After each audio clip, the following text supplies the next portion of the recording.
Hey,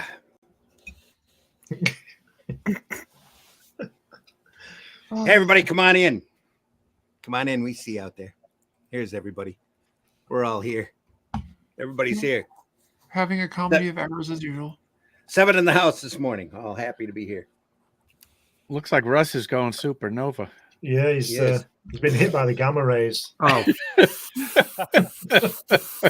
That's the brilliance coming off of his board. He's radioactive. That's what it is. He's starting going green in a minute. I just blotched something. Then out comes the whiteout. every time he lays down a line, it gets brighter. He's the alien in Stargate when they let off the bomb at the end of the movie. There we are. Matt Black in the house already this morning. Morning, afternoon, Matt Black. Boy, glad you're here. Morning, afternoon, good evening. Hit that like, hit that love button, folks. There's always room in the chat. We are live. So it is the 19th of November. Love button there. Hit that love button. Like, comment, subscribe, and all that other crazy stuff. Yeah. We get lots of room in here. Let's get weird. We're looking at Gil Kane, STARHAWKS, the complete series. Gil Kane, Ron Goulart, a little bit of Archie Goodwin mixed in for fun. Hooray. We're going to look at it 4 at a time now. Hopefully we'll be able to see it better. So, it's all looking good. Until we get an earthquake. It's all looking good until banging stuff around. So when was this at? In the 70s? Yes. In a 78, 79. Yep. October 3rd, 1977 through May 2nd, 1981. Right. There we are. Wow. Just a few years. Get it right. Yep.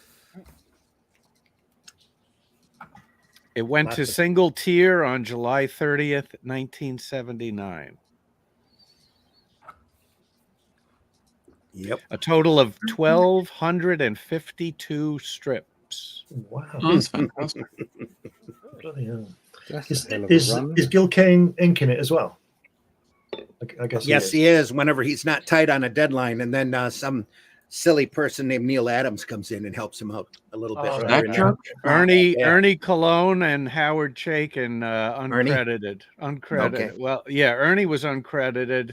I think Howard uncredited as well. I would think Ernie on Gil Kane would look exactly like Gil Kane. Yeah, exactly. Yeah, that would look like Gil Kane. So. Yeah. You got Ernie's that right. Ernie's got that wonderful line, solid line style too. So yeah. Gonna run the opening and then we'll get on with it. Here we are. Here we go.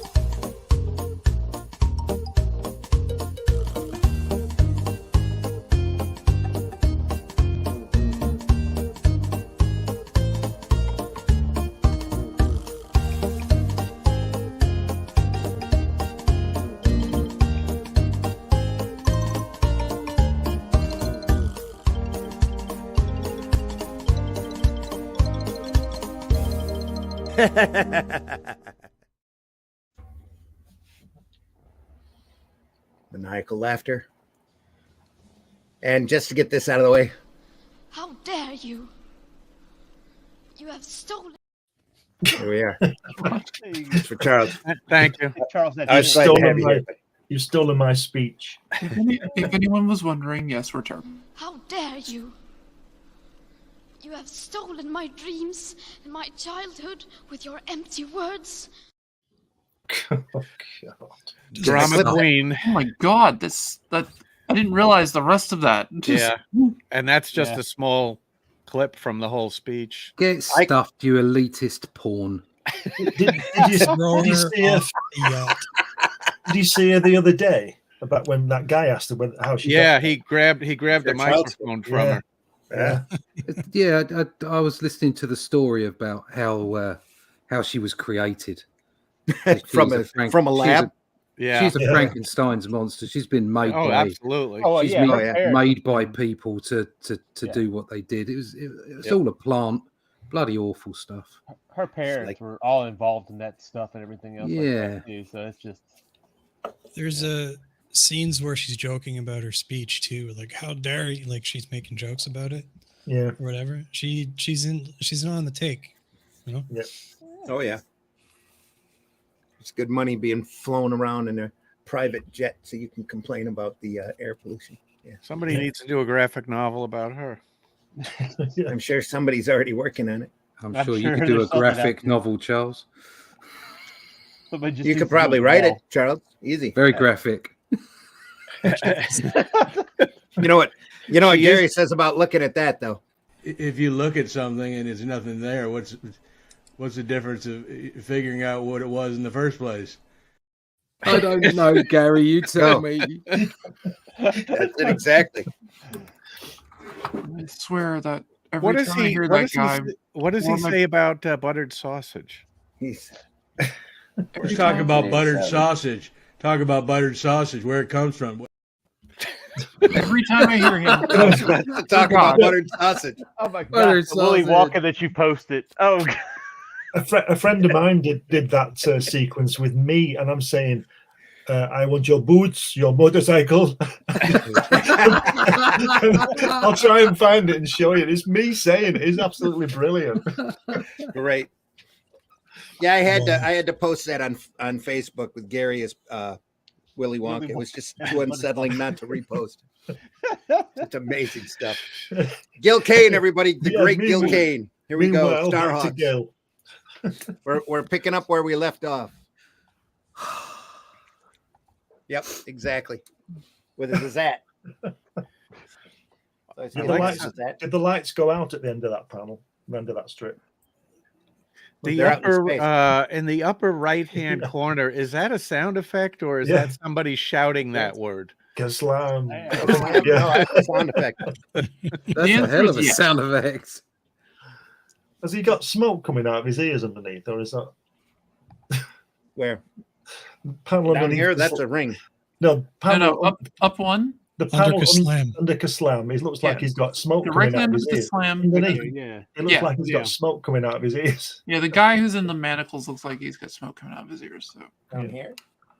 Yeah, that right underneath your thumb. Underneath Like, Kaslam. No, I'm not seeing it. Break out the magnifying glass. He hasn't. I think it's just yeah. the distance that we're seeing it to how you're seeing it. Yeah.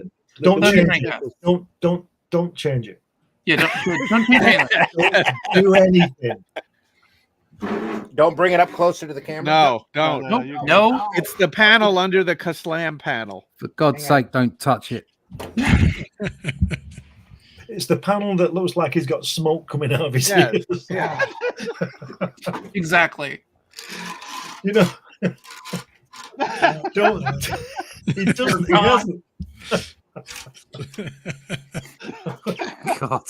There we go. There we go. Still Yeah. looks like It smoke. still looks better. nice. It still looks like there's smoke coming out of his ears. So. Yeah.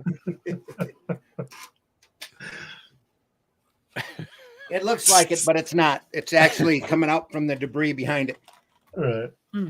Well, I'm glad we solved that. We got to get these important details right on these kind of shows. Yeah, we only have 800 pages to go. That's right. You know the strip beneath that strip, then with the face. Mhm. Well, the first panel. The thing that struck me the most there was those fantastic buildings. Just look at the background buildings there. The way they Yeah, just nice. line. There's nothing there. It's just Oh, yeah. absolutely fantastic. Nice. Yeah. And it's all like basic shapes on top of other basic shapes. Yeah, That's what I yeah. love about Gil Kane's work. It's just crazy, Yep. crazy building. That is brutalist architecture. Yeah. His spaceships are like that too. Yeah. We'll get to that here in a second. You can see it on his pencil work as well, can't you? With his with the anatomy, you can see the shapes. He draws the same shapes all the time. Well, I suppose they would be Yeah. the same shapes all the time, but he draws. You can see what the way he builds it up. We've got some of his pencils here. You weren't here last week to see that. No. Yeah, we Slacker. missed you, Glenn. Yeah, Right there. Yeah, Yeah. just great, isn't he? Mhm. Wow. Fabulous. It's. Golly. I love seeing this stuff because, without sounding arrogant in any way, shape, or form, I feel like I'm on the right path. Yeah. Because I see Yeah. some of these guys and what they do and thinking, I'm doing that. Do you know what I mean? I'm building my work in that way. I'm putting it together in that way. So I must be doing something right. Yeah. Because if they're doing it, I must be getting it right. Right. At least to some extent, you know. Now I shut Don't the worry, book Russ, and now I you're have to getting- figure out where we left off. There we The go. guy with the smoke coming out of his ear. Guy with the smoke coming out of his ears. Yeah. Slam. There's only like 800 pages in this book, so let me try to find it. It's got to be pretty close to the front here. I think we were on page 4 There we are. from last week. No, we're actually on page like 63, 65. Oh, okay. Yeah.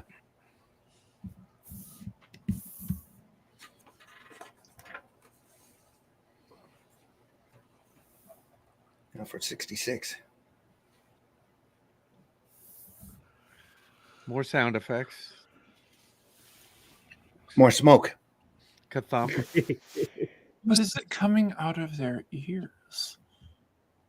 My cat's really enjoying Gil Kane. Last panel.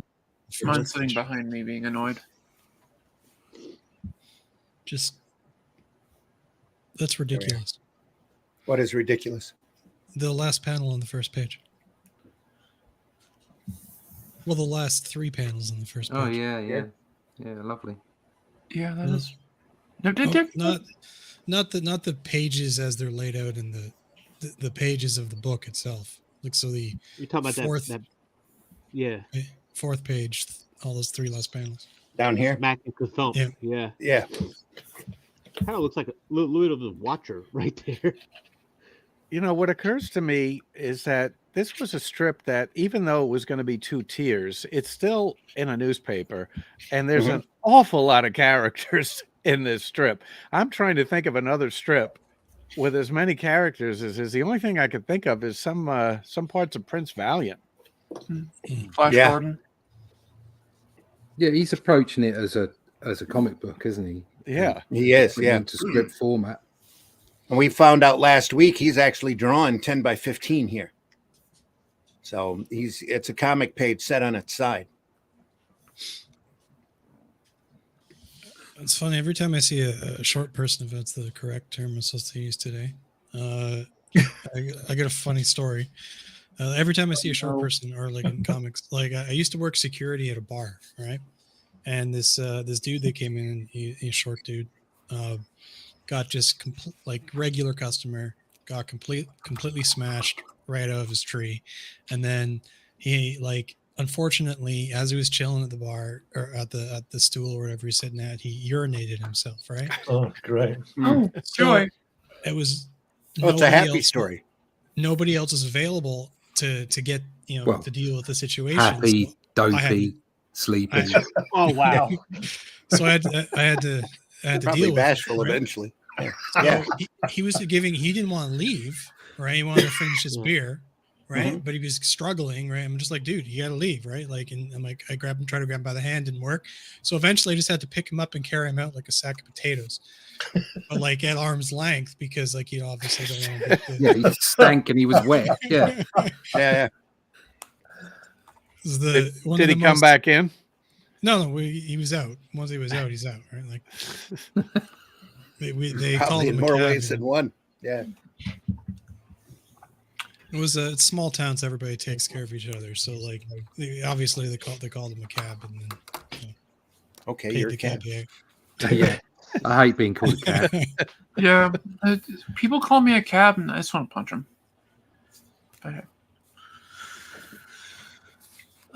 Anyways, that's my story. Jokes are not landing good today. Detail. Well, I I think appreciate I the understand the motivation of this guy smacking the guy across the face, though. Look at that Zim. You're Yeah, famous. there's a sound effect with Randy's name in it. Zim. How cool. Randy is. the Notice living how he knew sound where effect. that was. Did you notice that? He knew immediately where that was. Immediately knew that one. Can find the guy with the smoke coming out of his ear. Found the Zim. Well, that Zim kind of stands out right there. Just like you, Randy. It's a Zim anyway. It's a Zim and not a regular Zim. I spell Zim. mine with It's two a M's Zim. at the end and And one on the Z in the next front. page, You got it again on the next page. Yeah. Where he's shooting in. Wow. Got another one. I wonder you're a fan of Zoom. Johnny Quest.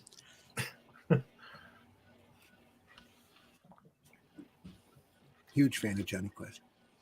Why has that guy suddenly got a white mustache? Or is it a different person? Oh yeah, it is. Yeah, sorry, Different my person. bad. Do I Keep need to up. tighten the camera up Because he's again? got a mohawk too. A lot can't of see it. characters. I can't see it clearly. He's blurred it up again, but never mind. Yeah, and he's got a mohawk. The other guy doesn't. Yeah, he does. That's right. He's really tall too. Logitech camera, folks. Best in the So, business. There's a big moustache.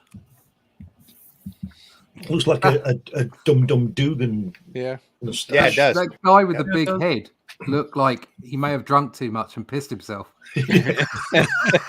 I think that's Modoc's son. Yeah. Yeah. Modoc Jr. It's not Guy quite here. as big headed. Look at that. Fantastic.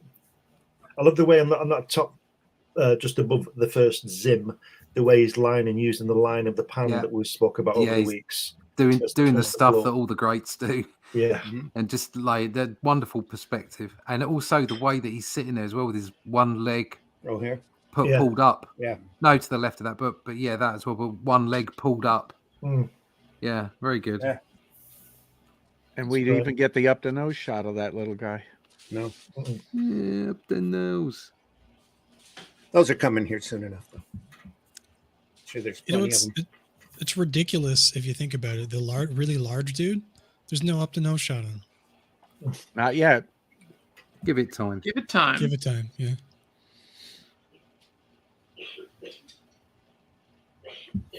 He always draws the girls with those tiny pupils, doesn't he? Like they're all going Well, crazy. the bad girls. The bad girls, yeah. And that lovely mouth. It's just fantastic. So they're always surprised or pissed off. It's one or the other. Yeah. Or both, yeah. Or There's- both. Yeah. Yeah, they're surprised they're not pissed off yet. There's a nice concerned face there, though. Yeah. Carol Ferris. Yeah. Do you want something else for dinner tonight, or just leftover tacos? Holy! Holy. Yeah. Don't miss our next exciting adventure. Hotel Maximus. That's like something out of 2000 AD, doesn't it? Robot dog. Yeah, we said that Yeah. last week, too. Yeah. Right. Yeah, it does. Is it DR in Quinch or something? Something Be like it's called? Rojaws in Yeah, Rojaws, yeah. great robot just- garbage disposal. It's just lovely the way he places the blacks, isn't it? Yeah. He's a This is master, really isn't he? printed light here, too. It's Yeah. hard to see the detail there. But it is. It's fantastic. Space station. Did that space station change shape? No, he No. goes to different. He's a space ranger. He goes to different stations now and then. That's probably the main police headquarters here. No, Here it's the and same. I think it's the same state. It just looks slightly Yeah. different from one panel to the next. He's probably drawing it 3 weeks later, and he's forgotten. That Mhm. second structure is a who's gal. Mm. Who's got? Yeah. Who's got- What is it? That's what the caption says. Scow. Yeah. Oh, Yeah. where? Isn't that a prison? Yeah. I love the way he draws his females with little line work on the faces as well. Very little. You know, like Nazca, visible Nazca lines and stuff. That's right. Just Very stark. really nice. And that is yet another female character. That's the third female character in just a few pages. We can't have that. Yeah, I mean, Because the cast wasn't big enough. They had to introduce some more characters. Yeah, these women are just getting too big for the boots. God, Or like Well, just really, introduce it's just No. the main character and Ajax do most of these, plus the robot dog for humor relief. Everybody There's a else is woman. just There's a incidental woman to with the a story. mohawk. There's a woman with a mohawk Yeah, yeah. She looks crazy, doesn't she? and very tiny pupils. It looks like Harley Quinn type of person, sort of mad but beautiful. It looks slightly like my ex in high school. Or that lead singer Man, from the look beautiful. Plasmatics. Yeah, that was his ex in high school. I tell you, you should never date a woman with a mohawk.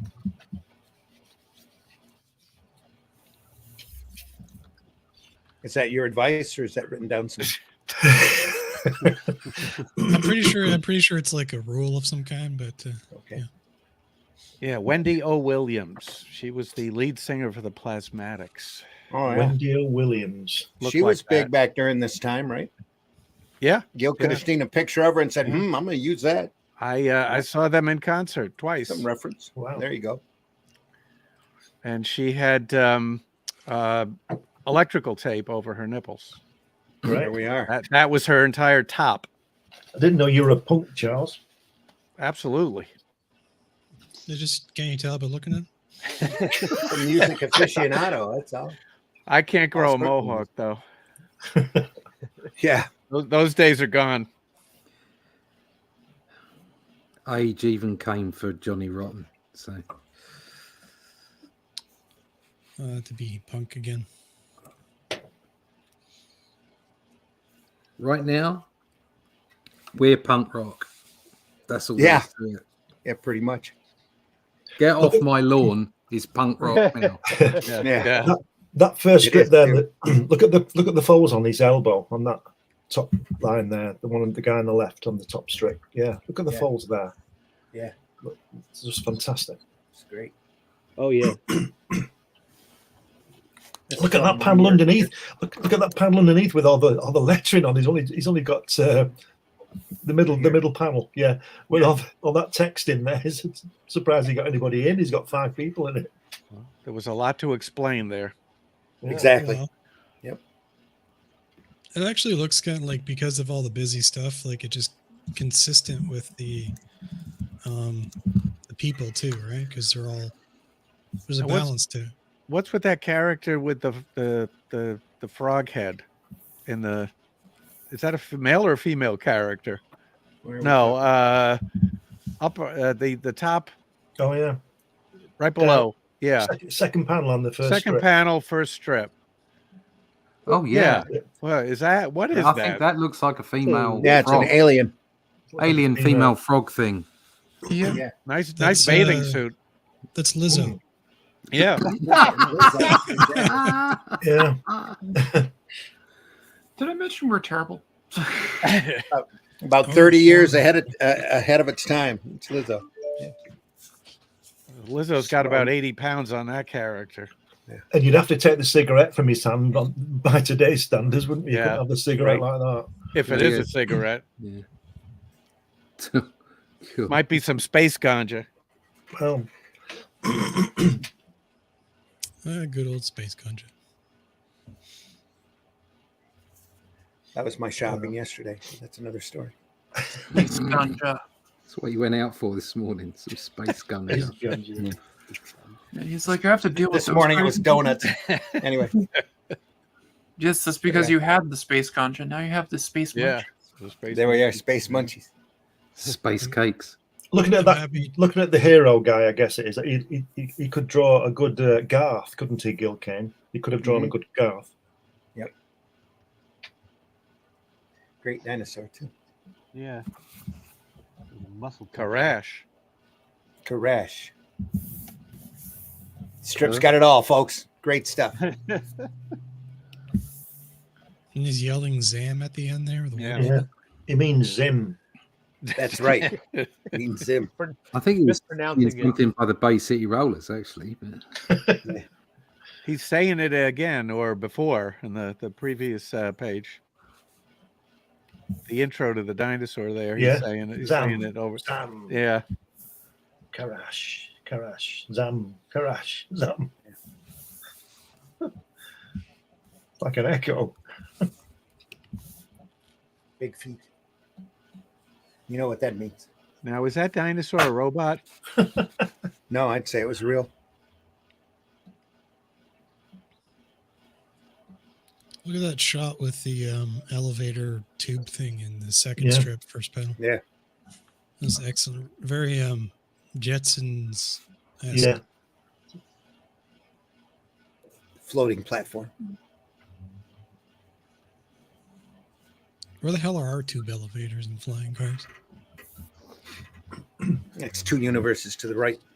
And what every outer strip space needs, skiing. Yeah. Yes. Yeah, the death of Harambe. We Dinosaurs and discussed that skiing. last week too. The death of Harambe screwed it up for everybody. Oh, bloody Yeah. Harambe. Speaking about Yeah. alternate universes or teen universes over, I had a dream the other day about a universe, like an alternate universe where the currency is cats. Cool. He's just trading I feel like cats. that would be a thing. I feel like that would be a just thing. just like real life. I was gonna say that's what the internet is porn and cat videos. So yeah, Either way, it's the P Just word. thrown. If only way it had stayed that way, hey? If only it You, would have been just much buy better. one, right? You get a cat and you just stick it in a bag full of cat. I don't know. What do you buy the cat with? Another cat, I guess. What's a cat? What's a single cat worth? What I could don't you know, get? right? What could you get with a single cat? Well, Two what- chickens. If it's a Depends on the kitten, it's an cat. investment. if you're talking an orange tabby like this one, Not just that, but what do you do for change? Mice. Anyway, there we go.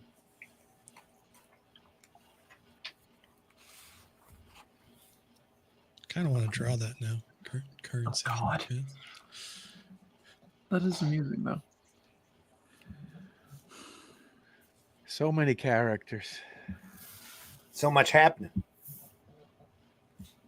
Still early in the strip before he decides to pare it down. Upper right. What is that soccer ball she's holding there? Here, it's an egg, spotted egg. Okay. Of course, it's an egg. Probably another dinosaur. That's what they use for currency on that planet. Dinosaur eggs. Dinosaur eggs. Okay. Trying to figure out what's going on in that bottom panel. Here, Yeah. That Looks a like dolphin an, with an long animal's getting zapped. Yeah. Okay. Can you turn your mic up a bit, my friend? see, Okay. Yeah, that panel needs a special effect. I mean, a sound effect. That needs a zap. How's that? That's better. I'm worried about Yeah. it being too loud. yep, that wasn't much help, was it? There we are, out of the way. No, it's not going to be too low. Don't worry about it. You could probably do 50. Those are robot beasts. It says so Robot right beasts. in that caption. And where'd the egg come from? The dinosaur. Yeah, Well, there you go. Which came first, the dinosaur or the egg? If there are too many di- dinosaurs, does that cause inflation? probably. You Or at least definitely a had lot it of with the cat. flatulation. Technically the dinosaur, but you know.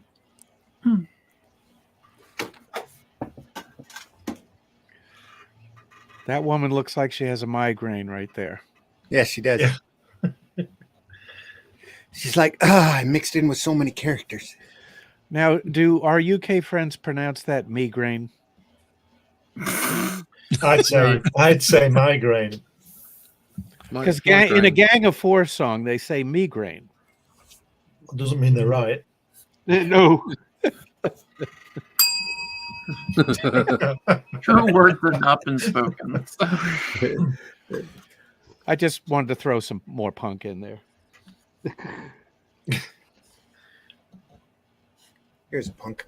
Look, everybody's entitled to be an idiot.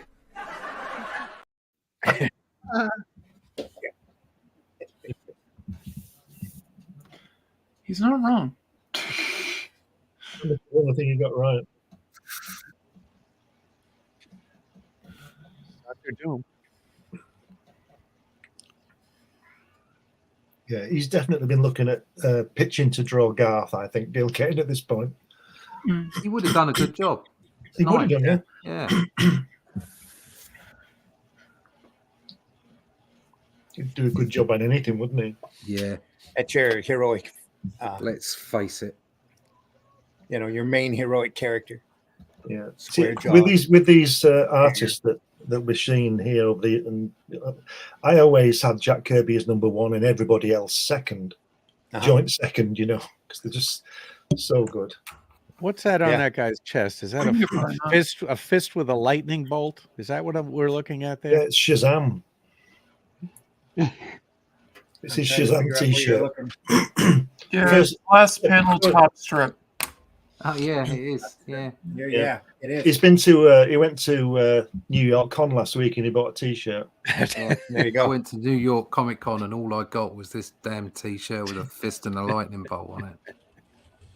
He's a member of the Brotherhood of Electrical Workers. Yeah, Nice. Exactly. yes. Jimmy Hoffa, chairman. Yeah, but he must be the Brotherhood of Evil Electrical Workers. Yeah, definitely. The International Brotherhood of Evil Electrical Yeah, Workers. yeah, yeah. The IBEEW. Yeah, Ibu You. for sure. Yeah. It does. It actually does look like the IBEW symbol Yeah. because It has does. that has two lightning bolts. The EBU, as they're called, because they all suffer from migraines. We'll be here all week, folks. A lot of volts, not too many watts. Take your waitress. Try the veal.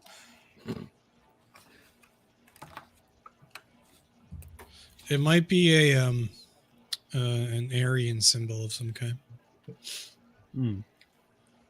He knows the unions. It's a symbol of hate, probably. Who knows?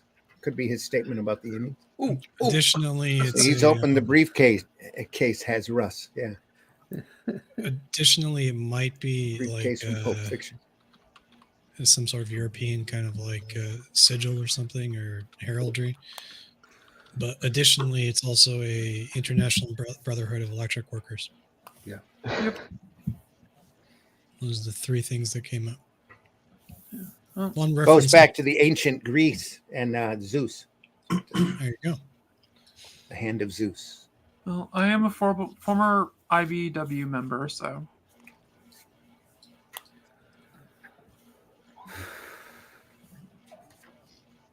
back in my days of working for Verizon.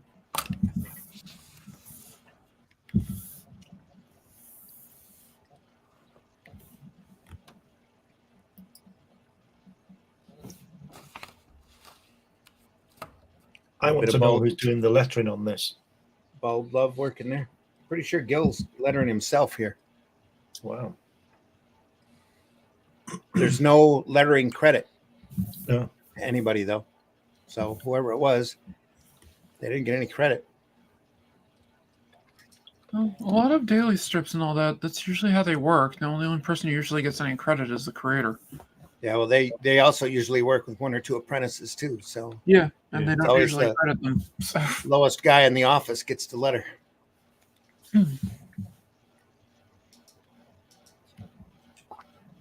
More nice faces, some great detail back here. Which is funny when you consider how important lettering is. Actually, Yeah. Yeah.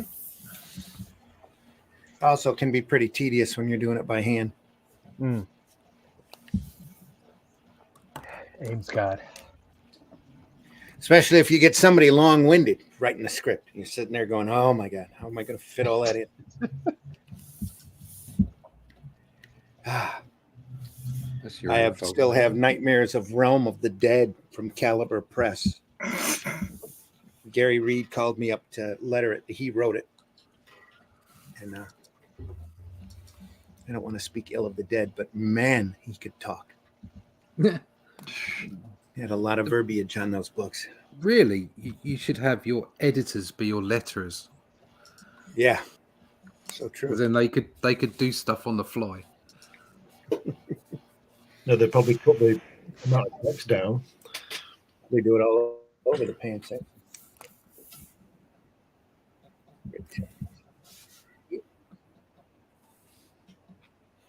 Whoever's done it, it's very nice. Yeah, there's a lot of good in it, isn't it? It's really. Well, this was back during a time too that the syndicate allow you to do anything but hand lettering. No way you could use mechanical lettering or even little mechanical template guides. You had to do it all on your own, or find somebody who could do it for you. Yeah, they're probably paying the artist for the full artwork, aren't they? You Yeah. know, and if he wants to put the lettering out, that's up to him to pay for, which is not really fair, is it?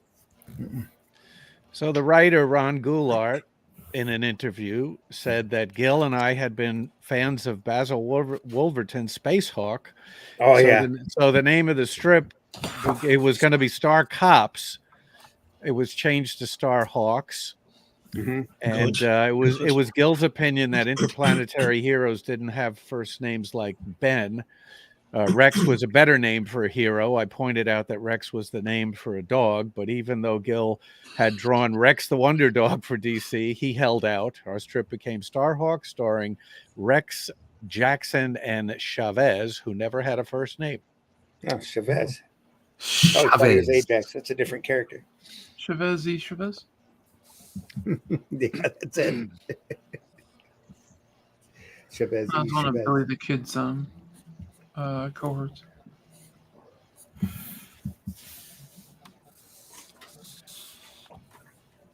Gil Kane was also doing the Tarzan Sunday page.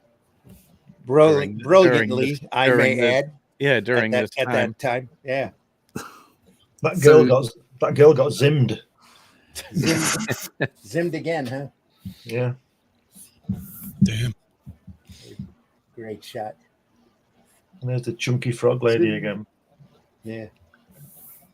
We'll just call her Lizzo. Lizzo. It's fitting. Lizzoid. Lizzoid. Elizabeth Oid. Or Diana. And according to Ron Goulart, Leonard Starr helped with the inking of StarHawks. How about that? Okay.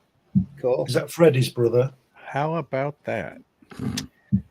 No, Leonard was a big time strip guy. He did a lot of stuff. Mary Perkins for years. Yeah.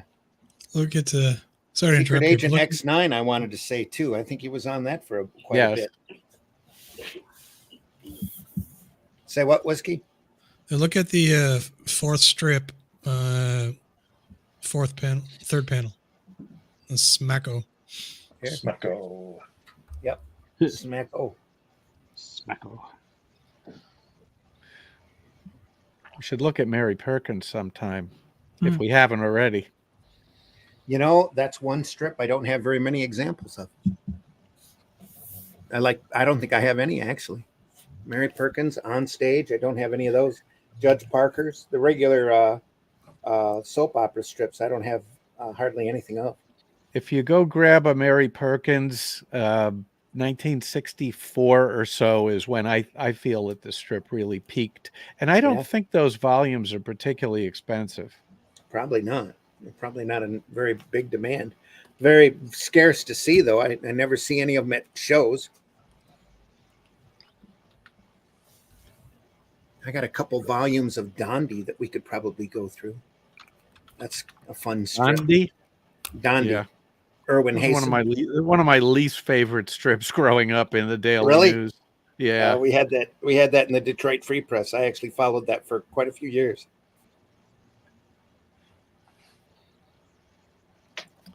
I take it back. The Mary Perkins volumes are not cheap. I'm looking on eBay. Yeah. But you can grab scans of the color strips from eBay. People have tear sheets, and quite nice looking. What about the Internet Archive? Would they have anything over there? They might. Maybe. I don't know. The color strips, the paperback volumes are black and white, but people have tear sheets of the color strips from the newspapers on eBay that are quite nice looking. Wow. Yeah, those books are expensive. Wow. Well, sorry, something else completely different. They're just What's expensive, Charles? 40, 50, 60, and on up. Sorry, Whiskey, go ahead. It's unrelated to the comic, but it's this dude. I'm looking at this guy's work, and he did 57 different heads of these orcs for miniatures, right? And he's really super proud of them. They look nice, but all of the sizing is incorrect, right? So they wouldn't work for the medium. It would just be shapeless blobs if you tried to produce them. and he did That's a- 57 like really extremely detailed variations, and then somebody's got to tell him, you know. Oh, dear. Let me see, because looks like I found it. She Shouldn't have done it then, should he? Yeah, he looks like he spent like several hundred hours or more on it. Well, I did find some do a cheaper little bit ones. more I did research. find some cheaper ones in Canada. $20 with about $12 shipping. Here's one in the US for 30 with 6 shipping. So I guess if you wait for your pitch, you can find some cheaper volumes, but Yeah, I see one on classiccomicspress.com. There's a Mary Perkins on Stage Volume 12 for about $12.48 plus shipping. there you and go. handling. What year are they reprints from? June 12th, 1972 to January 13th, 1974. Yeah, It's relatively those are- recent then. Yeah, I think it started in the very early 60s, if I remember correctly. I was going to say, that's got to be towards the end of the run there in the Yeah. 70s. Yeah. Yeah, volume 1 is, let's see what the years are. Oh, 57. 57 it That started. sounds better. Yeah. Yeah, it looks like golly, a lot of these volumes are just sold out. Most of them don't pick back up. They have some in stock until volume 8. They're long out of print. Yeah. Yeah. It's one of those supply and demand Yeah. and supply things. I think I've got one, and I also have a tear sheet. That's the coloring on the newspaper strip and the Sunday is just beautiful. Yeah, it looks like it. Cool. Some of them were full pages, some of them were half pages.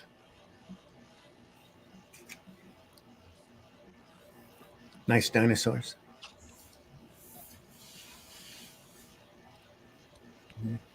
Golly. Yeah. Just the way he uses blacks is just mind-boggling. Yeah.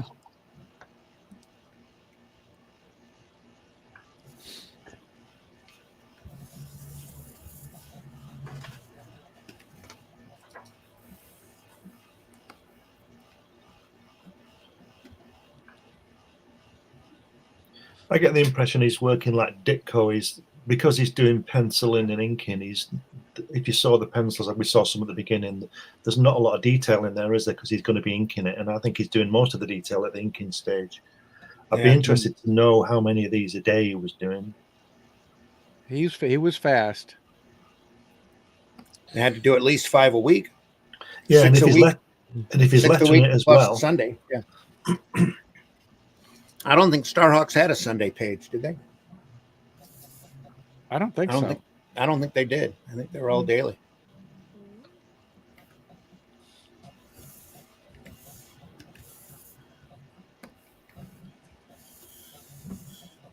I'm just going to keep moving through. Yeah. Yeah. Unless we see something. Yeah. Please do. More great dinosaur action here. Lizards everywhere. Why is there an arrow on that one? It's obvious where you've got to go on the right hand page at the top panel. Yeah. There's an arrow telling you to go to that panel. Well, you would do, wouldn't you? You would, that is weird. Just in case, probably. Well, I don't know. It's a natural progression. Yeah. Yeah. Even with the balloons themselves. Yeah. It doesn't do it on the previous page where the Hulk's being knocked backwards with a zzz, because it's obvious, isn't it? You don't go to the bottom panel. I think it's maybe because of the dividing line or the gutter between the two panels. Because He might have thought folks' eyes were going to go down and then over to here. So he ran that arrow up into the thin panel. I bet think you that was an editor's decision. Well, maybe it's Could have because the gutter is covered there. Maybe that was the thinking. Well, I mean, I don't agree with that. I don't agree with that thinking. Yeah, if you look at Incredibly the bubble, the word bubble, it doesn't have to break. the bottom panel. It just flows naturally. Yep. But that word balloon covers the gutter between the last two panels, and maybe Yeah, it some does. editor thought that was a problem of some kind. Yeah, that's what I'm thinking. Yeah, even so, though, if you just look at it and then the arrow, the pointer from the bubble takes you to where you're going. Yeah. When you've read the text. So anyway. Yeah. Yep. What do I know, as I always say? I know where my eye goes. Yep. Is it an arrow, though? Out of curiosity, is it something else just breaking the panel? Yeah, it's an arrow right there. Yeah. I know where it is. It's slightly fuzzy, so I'm just curious because it It's just curves. Oh, sorry. I can see it. No, Is I it can see curved? it looks like there's a tail to it that Yeah, dips in. kind of like it curves around into it, huh? No, it's just a straight arrow here. Is it? Yeah, Well, no, it's I the see what back you're of his head. saying. No, I think not it's his head. I think it's because of how small it is, and then we're seeing it over that. No. No, don't do it. No, don't worry bomb-footed, about it. It's fine. bomb-footed. It's just the back of his head. It's okay, Randy. We figured it out. The pointer looks a little stubby on that arrow. Strange. Okay. Probably because he's doing it reluctantly. This idiot wants me to put an arrow. No, just put it down. You don't need this. You can see it up a little closer, though. Yeah. Nobody asked for this. Perfect. Now that'll do. Just in time to turn the page. Yeah. I pray there's no more arrows in this strip. Same.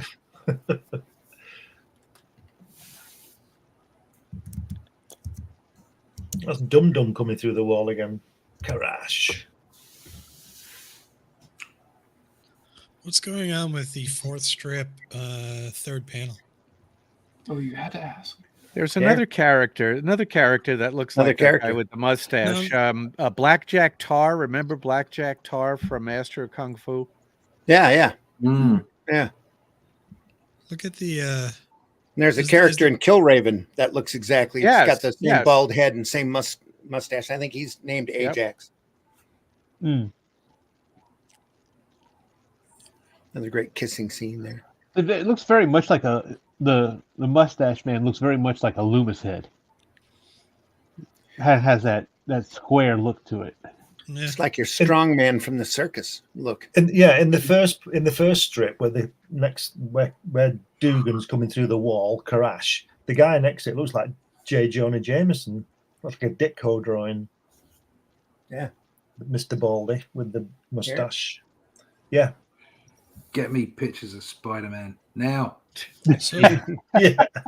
on the fourth strip and the third panel there, right in the I guess in the foreshortening of the background or whatever perspective, it's like it looks kind of faded. Is the print faded or On this just this the panel? lighting? Yeah, no, it's thin lines. Yeah. Just thin lines. But that the top left panel would go the moustache and his hand on the lever. Yeah. Yeah, I gotcha. Okay, it's focused. Yeah, I see it. Or was for a second. Put the book down. It's okay, Randy. Do we remember why J. Jonah Jameson hated Spider-Man? And in issue 10, they felt they had to give an explanation. Do we remember what the explanation was? He I just thought it was looked really good in I tights. I He thought it was jealous. unnecessary. I don't remember. He was jealous of Oh, Spider-Man. yeah. He was jealous of his tights. Yeah. Really? His trousers. He looked. He Yeah, had he really was good legs. he was envious of Spider-Man's, notoriety Yeah, and Oh, okay. goodness and selflessness, and I felt it was completely unnecessary. Well, that to- kind of to- ruins the character, then, doesn't it? He Yeah, was jealous yeah. of the attention, and that's all he really Yes, needed to yeah. do. Yeah. He- yeah, Why? But then he would- analyze J. Jonah Jameson. Really? Yeah. Come on. yeah. I liked him better as a one-dimensional character. But yeah, this is the why can't he just be an arse, you know? Yeah, exactly. It's like Really?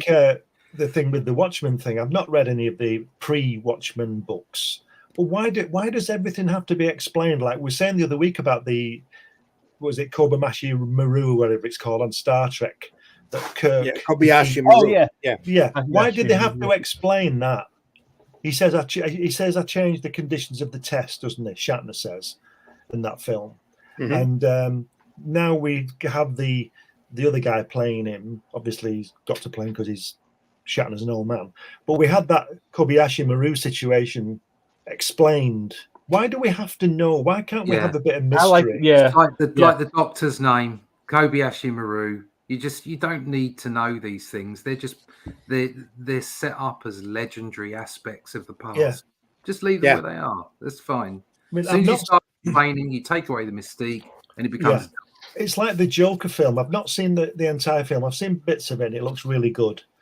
But why do we have him being sympathetic? Why can't he just be a nutcase?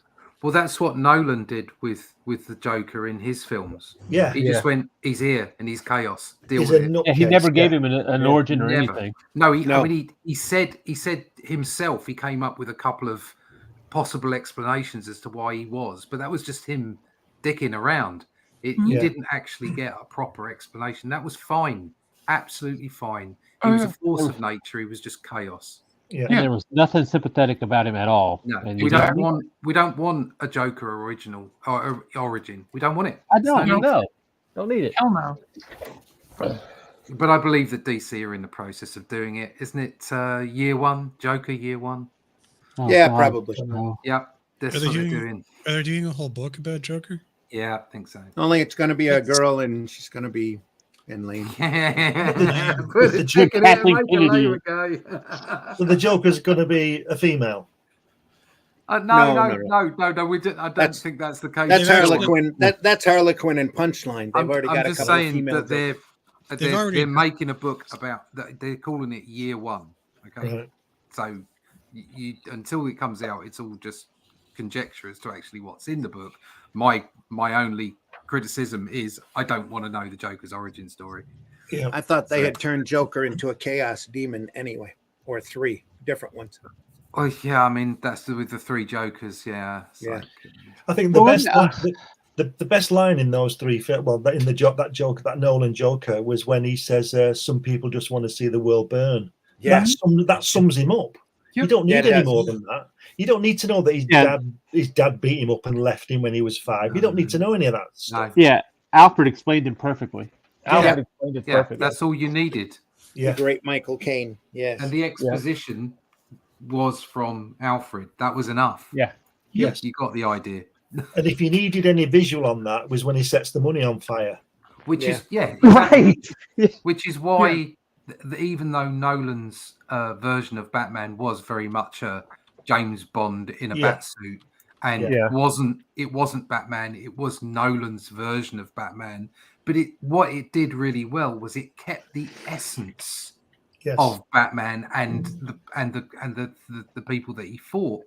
And I don't get why people get upset about those films. It's like the first 10 years of Marvel, the MCU. It's not what we read in the comics. It just isn't. But they had the essence of it. It worked. Yeah. They went back to the original material and caught the essence of it. And that's why it hasn't worked since anyway. Yep. Right. Yeah. No, the Dark Knight trilogy is good overall. I mean, I have problems with certain parts of it, but overall I enjoyed it. I think it just got what Heath Ledger was supposed to be in that third one, and it kind of just messed up the whole thing. So I was going to say the first two are good. The third one's a bad parody of the first 2. I'm sorry. I'm really, really, really shallow. I've said this before. I will say it again, and I enjoyed it. I didn't say it wasn't enjoyable. It was just kind of a parody of the first 2. I thoroughly enjoyed it, and I didn't care that there was a stupid voice coming out of Bane. I didn't mind that actually. Those Batman films have a tendency of doing that. The first one sets the tone, the second one continues the tone, and then anything after that is just a parody of the first 2. I can't understand why Schumacher's Batman's just ridiculous. You go back and watch it now, you just cringe. I can't understand when people get too uptight about it. I mean, I loved the original first 2 Batman with Michael Keaton in. I thought they were great, and I don't care. I don't care that the second one was a bit stupid. I loved it. Absolutely loved it. Okay, it was stupid, and I enjoyed it. And I can happily sit and watch those 2, and then sit and watch Nolan's. Okay, and it doesn't matter. Yeah, I love Batman Returns. I'm sorry. Yeah, I loved it. Yeah. I definitely have a soft spot in my heart for Batman Returns. But one thing I will hand to, and I don't particularly care for the Joel Schumacher ones. However, I will hand it to the production designer for making Gotham an outer-worldly place. Yeah. It definitely felt like a different place. Different So, universe. Yep. Yeah. Instead to of be we have fair- Chicago and we're going to put TVs everywhere. To be- It's different Gotham. To be fair, I think that Adam West is irreplaceable. Well, that too. All of those have their individual charms Yeah. and their own. I could you quite know, happily own sit realms. down and watch several episodes of that after I've taken in Nolan and Burton. So, you know, it's not a problem. And, you know, I know everybody slates the DC stuff, the latest DC stuff. Well, I've got them all on DVD. I enjoyed them. I have them all. Yeah. So I don't see why. I don't know. I mean, you can, as a fan, as a nerd, as people who love the comics, you can always pick problems with them. Okay, but it doesn't matter. It's just as long as it's enjoyable. That's what makes it really funny when they're talking about how much money some of these films are losing in the last 2 or 3 years. I think the Batman versus Superman film actually made or turned over like something in the region of 750 to 800 million. That was a successful movie. Yeah, that's successful. It made money, and yet it got cut. It was like, oh God, what are we going to do next? And they made some really stupid decisions moving forward. But it's just people. There's too much emphasis on money and specifics instead of like generally enjoying them. So, which is like I said about the awards. It's like you see a Best Picture award, and you're like, yeah, that movie was kind of boring, but it was Best Picture. However, the movie that I really enjoyed, which had plot holes and everything else, didn't make it. It's like, that's because it's not. That's because awards aren't a popularity contest. Yeah. With the general public, with the viewers, with the punters, they're a popularity contest with the peers. Yeah, I mean, if you want it's a completely different thing.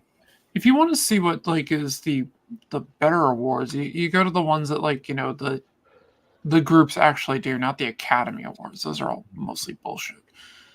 I mean, every now and then, right? Especially anymore. Yeah. Look at that bottom left hand. He's done a whole day just with those two spaceships. That's great. That is amazing. Back on the actual topic here. There we are. That is Bring it back. Star Wars. That's fantastic. Yep. Randy, can you just go back a page? I just want to mention something on the previous page, just quickly. It's black. Look, bottom panel, bottom strip, bottom panel. Look at the brushwork on that hair. On that girl. There's no hair. There's no hair. There's no hair. Oh, here. Oh, his hair. The girl. Look at the brushwork on his The guy was. The line work on this hair too is also great. That's lovely hair. Yeah, it is.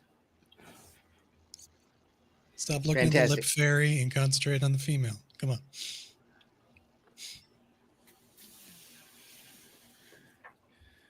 Speaking of origins, do you think it was Stan Lee that insisted that Doctor Strange have an origin, which he didn't after the first 3 stories? We still didn't have an origin. I think that Doctor Strange was an anomaly. They didn't expect him to catch on. So once they realized that there were actually people out there who liked the character, then Stan thought, well, maybe you should have an origin. Yeah, Stan didn't like the character very much. I'm sure Ditko brought it to him to do. It's not really a Lee creation. No, Stan even said it was totally Steve Ditko's idea. You can see by how much love is in that strip, how much Ditko, owned that, especially his Strange Tales stories. And not only didn't he have an origin originally, but it was the only Marvel character that was not angst-ridden. That too, yeah. Yeah, at the time, definitely. Well, he was always kind of a ego maniac. Oh yeah, he had an ego. They tied that back into his origin. But even the first story where he's like going, it's Nightmare. There you are. See ya. I'm out of here. And those early stories are great. If you have enough distribution, you get people that will like practically anything, no matter what kind of piece of crap it is. Not that Doctor Strange is a piece of crap. Think about the Juggalos and the Juggalo fans. Sorry. And the Insane Clown Posse stuff. Like people that's from our neighborhood here, around here. All that Juggalo stuff. You're in Ontario, right? Yeah. Yeah, it's all out of Windsor and Detroit. That's where the Insane Clown Posse's out of. Yeah. Why is that But not you get my surprising? point, though. Yeah. You kick anything out. You got to find your audience. That's the key. Yep.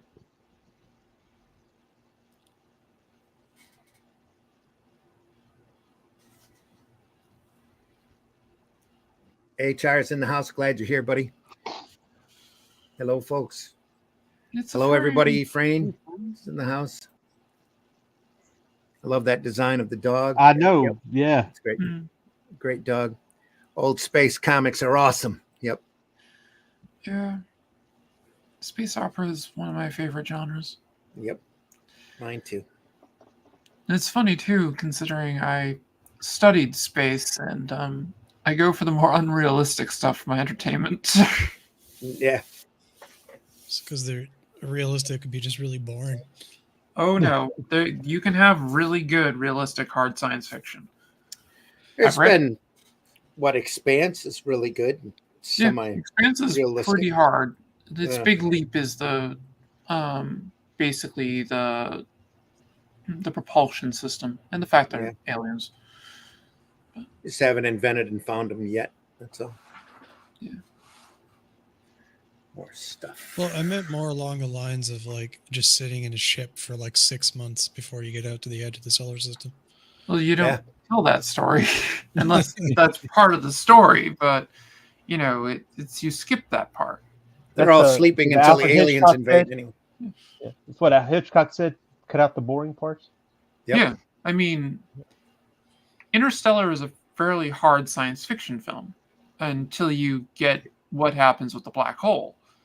But you know, it's very realistic. Actually, it's the best use of a black hole I've seen in cinema until he goes into it and didn't become a piece of spaghetti. But Yep. I love that. Did Vince Coletta ink that second strip, the bottom strip? Here? No. There. Which one? The one over here? No, that one. Yeah, the bottom one. Yeah, bottom first on the bottom. Here, you mean? No. No, the first Forget it. On the left. It was a joke. It doesn't matter. Oh. I just thought this was great. How you use that as almost a framing. Yeah. Just to get the point across, the ship moving. Earth here, or the world there, and the ship moving. Yeah, I don't think silhouettes is cheating. No. Oh, here? Yeah. Oh, no, absolutely not. That's too solid for Vinny anyway. That's why I didn't understand what you were saying. That'd be all scratchy. Yeah, that's true.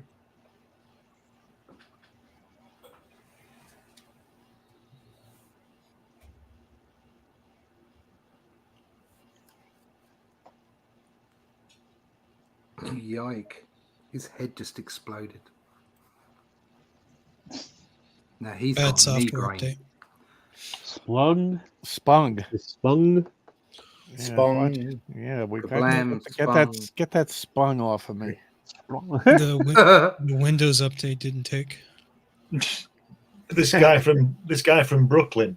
The heck with yous. I ain't no stoolie.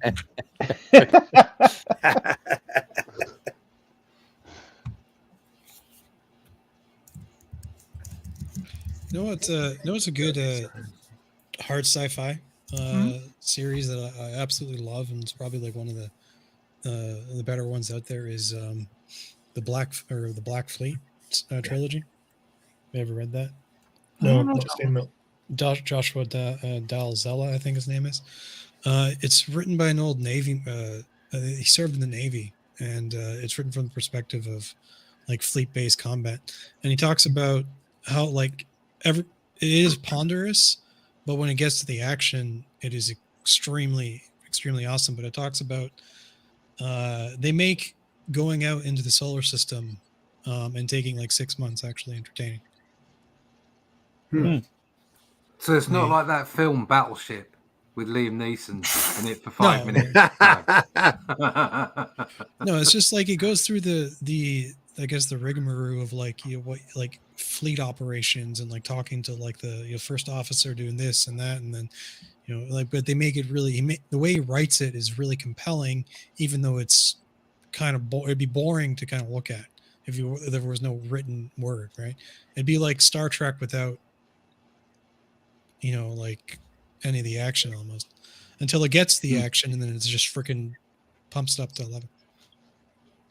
The point is, when they add sound effects to the spaceships, if in the space there is no sound, however, it looks interesting to stand out the panel.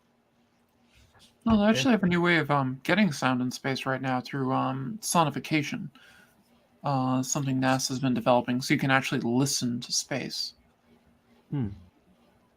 Use stick papers as speech balloons. I still do it. Yeah. Well, they're on ships and everything here too. So yeah. Well, if you're on a ship and something hits the ship, that's going to cause a vibration, so you'll hear that. But outside, technically, there's no sound in space unless the sound is produced in the immediate area of your ship, and then it causes the vibration off the ship, and you could potentially hear it inside.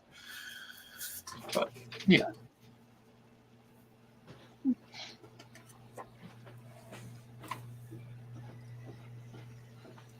This has been another installment of Science with Alley Cat. I've been really kind of interested in a lot of the James Webb stuff coming out, where they're trying to either prove or disprove a bunch of theories recently. Mm-hmm. Well, you can't really prove a theory. Well, you know what I mean. Yeah, fair. Challenge the theory. Current. Just reinforce it. Yeah. Yeah, challenge would be a good word. Yeah, challenge, reinforce. That's like the Fermi paradox. You can't prove that there aren't any aliens, but you could prove there were aliens if they turned up. The Fermi paradox is more of the probability of aliens. Yeah. So I'm just saying that the premise of are we alone or are we not alone? If we are alone, you can't prove it. Because there's just too much space. You could never prove that we're alone in the universe. But you can prove that we aren't alone, because if they turn up, then there's your proof.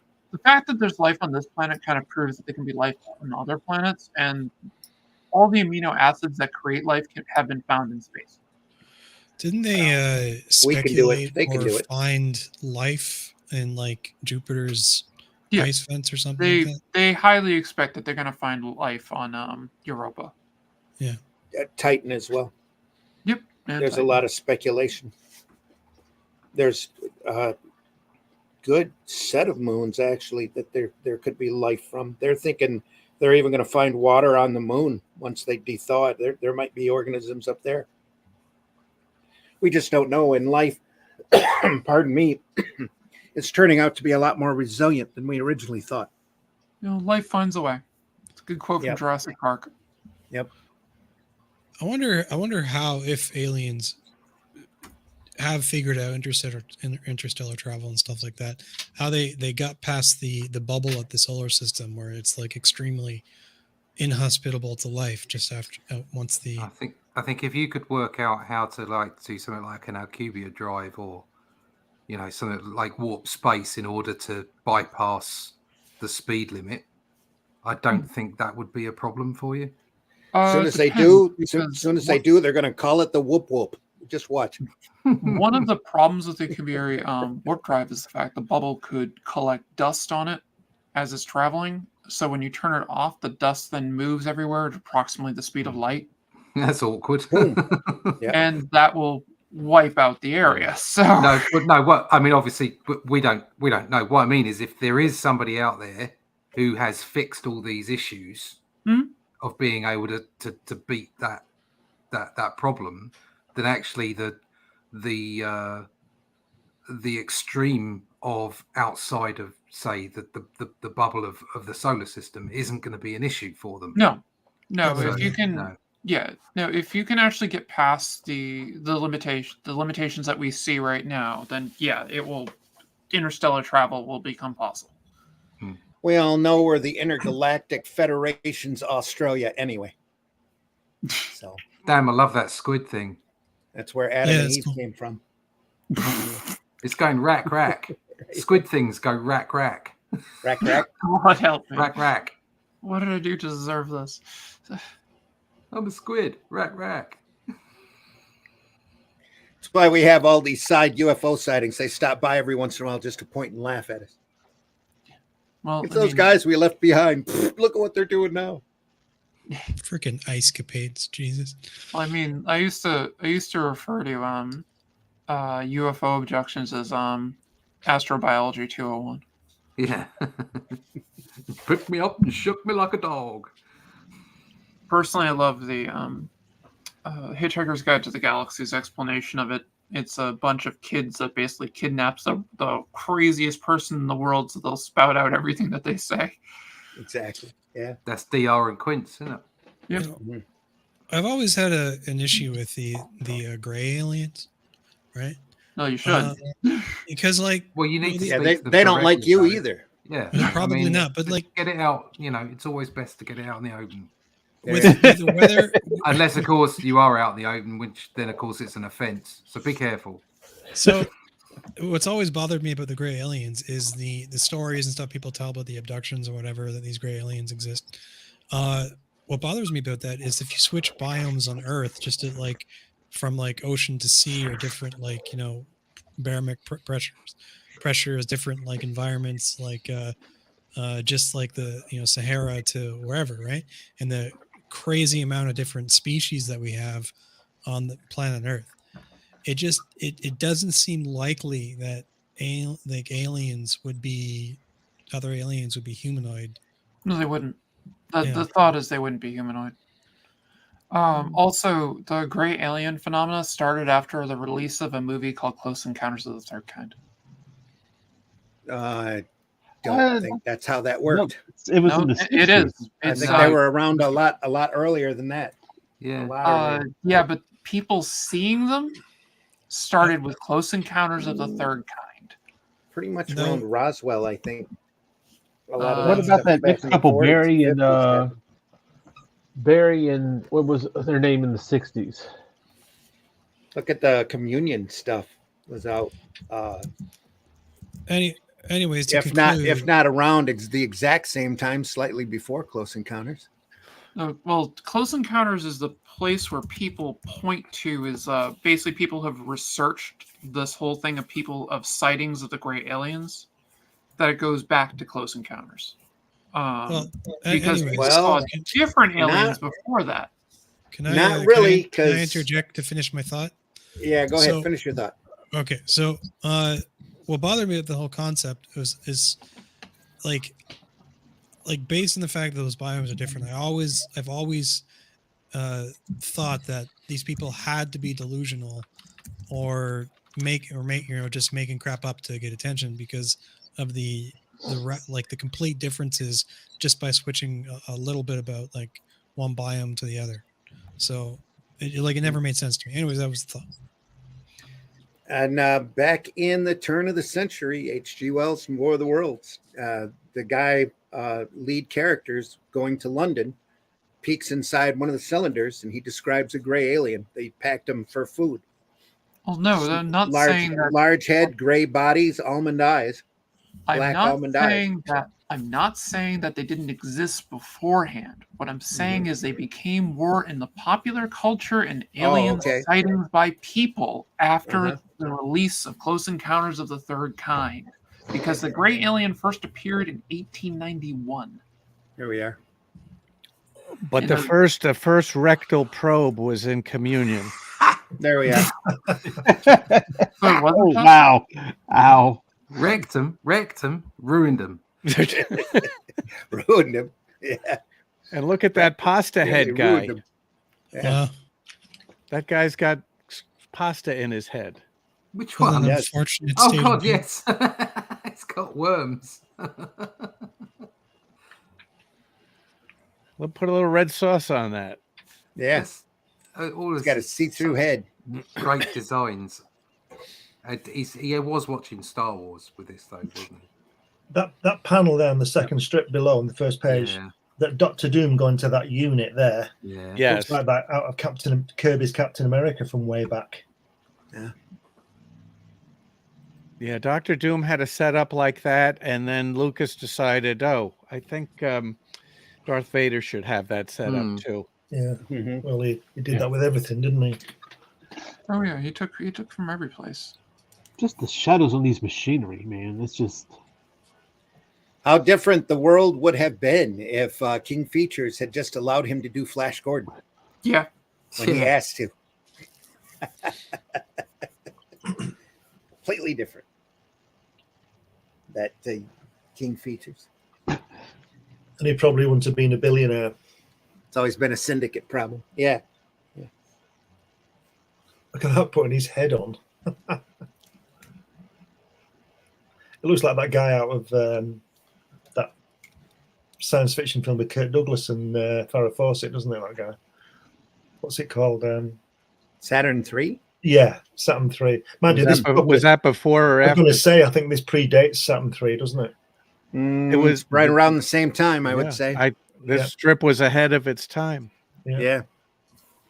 No pun intended. Just love the use of negative space here to show the console. Yeah, it's lovely, isn't it? Yeah. And then you have all of these complex panels after that with all the machinery and stuff. It's crazy. Just to break it up.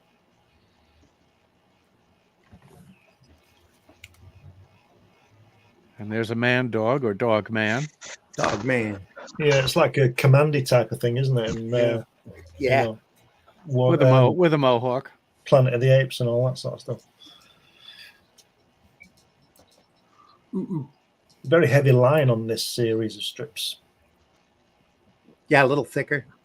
This could be where Chaikin was coming in too. I was just about to say that. Yeah, I can see Chaikin in this. You can see a bit of Chaikin there. Yeah, you see Chaikin in. To me, I can see. I think I can see Chaikin in the last strip, the long panel, the shadows on the rock. That looks over that one. Yeah, no, I see what you're talking about. That definitely looks like Chaikin. It's a whole lot of shaking going on. Yeah, a whole lot of shaking going on. It's not Ernie Cologne. Yep. And again, I don't think you'd be able to find or figure out which ones are Ernie and which ones aren't, just because they have such their line weights are almost so close to each other. But yeah, these are more heavily inked than the previous ones. Yeah, still very nice though, aren't they? It does look a lot like Chaikin of the day too, especially. And Chaikin had his own assistant. Solitaire. Yeah. I was in Chaikin's studio, and he had a bunch of assistants working for him at this time. Wow! Look at that lovely rock though on the top left, where the guy's standing on the top, the first panel. Look at that lovely rock. That shading on that rock is wonderful. Other side. Panel strip one. No, strip one. Strip one. That one. Yeah. Yeah. Look at the shading on that. It's almost like a face that cut in that rock, isn't there? You see the eye on the nose. Oh yeah, I can see it. Fantastic, isn't it? It's great. I'm always really envious of 2D artists when they can do just rocks like instant, like just draw it out so quickly. It takes me like a ridiculous amount of time to do one rock. Rocks are easy. Rocks are. I mean, that's basically your shadows. Rocks are hard. In 3D, it's even when they're easy to draw, they're still hard. Yeah. You know what Stanley Kubrick said about rocks? He said in a movie, if you make phony rocks, they never look right. Nature makes rocks look right, but you can't make a phony rock that looks right unless you do a plaster cast of an actual rock. So just go and get the rocks. Yeah. It's a shame Gene Roddenberry didn't listen to that advice. Yeah, I know. Yeah, phony rocks galore. Lots of styrofoam. Space rocks. And a great succession of panels here. Using that space. And here you've got that Neil Adams split up almost. So the dog head people have a dog head god up there. Is that the deal up there on the right? Yeah. Upper right? Yeah. Bork is a good boy. They're all good boys. His mouth is good boys. His mouth isn't as open as it in the second panel. Yes, you're right. Yeah, it changed. Again, it must have been 3 weeks later when he was doing Spider-Man or something. Yeah. He got tired. Oh shit, I've got to draw that lion again. Oh well, here we go. Oh, that dog again. That's why this race only takes instructions from their mascot, and he can't give out any orders without making a joke.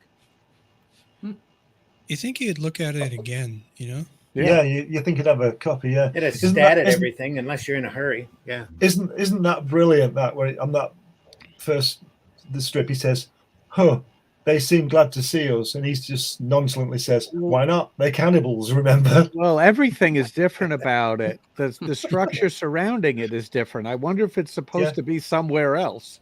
Could be a different place, different idol. Maybe. Because everything is different. Yeah, the steps are different. Everything's different, yeah. Just didn't want to draw the same damn thing again.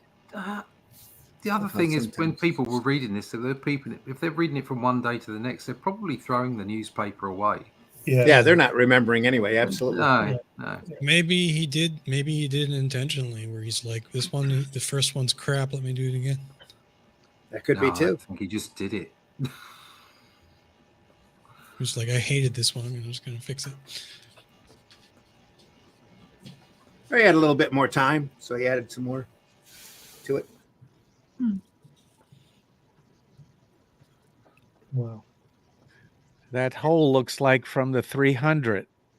Yeah. This is Slightly more Sparta. shallow. It's not madness. This is Sparta.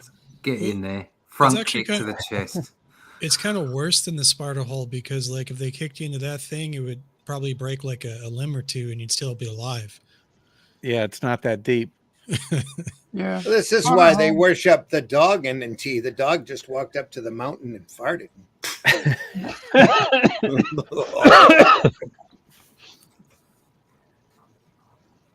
Never mind. Yeah, and there's somebody. There's that guy at the bottom of that hole.